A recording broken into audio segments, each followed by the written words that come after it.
ለአንድ ሰው ያላችሁ ፍቅር ከራሳችሁ ክብር በላይ መሆን የለበትም።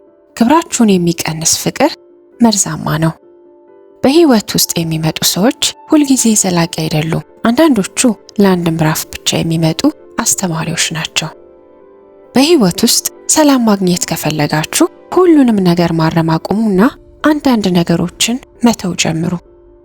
ንቆ ማለፍ የደካማነት ሳይሆን አእምሮ የሚያስፈልጉትን ትልልቅ ነገሮች ብቻ ዕውቅና የመስጠቱ ጥንካሬ ነው። አንዳንድ ሰዎች በህይወታችን ውስጥ የሚገቡት ለዘላለም ሊኖሩ ሳይሆን ማንነታችንን አስተምረውንና አጠንክረውን ሊሄዱ ነው። ስንሰበር ያገኘነውን ጥንካሬ ስንጠገን ለምናገኘው ውበት እንጠቀምበታለን።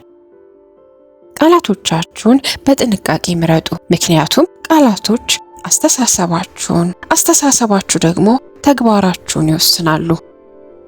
ለትዕቢተኛ ሰው ህይወት ሁልጊዜ ውድድርና ጦርነት ናት። ለትሁት ሰው ግን ህይወት መማሪያና ማረፊያ ናት። ሰዎች እናንተን ማክበር የሚጀምሩት መሻገር የሌለባቸውን ያንን ቀይ መስመር በግልጽና በቆራጥነት ስታሳዩ ብቻ ነው። ዝምታችሁና ሚስጥራዊነታችሁ ሰዎች ለእናንተ ያላቸውን አክብሮት፣ ፍርሃትና ጉጉት በከፍተኛ ሁኔታ ይጨምረዋል።